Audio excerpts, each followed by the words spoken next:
In today's video, I'll show you how to add comments to PDFs in Google Drive. This is perfect for collaborating on projects, reviewing documents, or just annotating PDFs for yourself. First, open Google Drive and locate the PDF you want to comment on. Click to open it, and Google Drive's built-in PDF viewer will load the document in your browser. Next, look for the comment icon, usually a small speech bubble in the top right corner. Click it to activate comment mode. Then drag your cursor to the part of the PDF where you want to leave your note. Type your comment in the box that appears. You can add feedback, ask questions, or highlight important points. When done, click Comment to post it.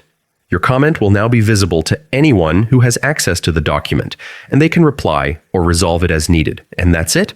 You've successfully added a comment to a PDF in Google Drive. This simple feature makes teamwork and document reviews much easier.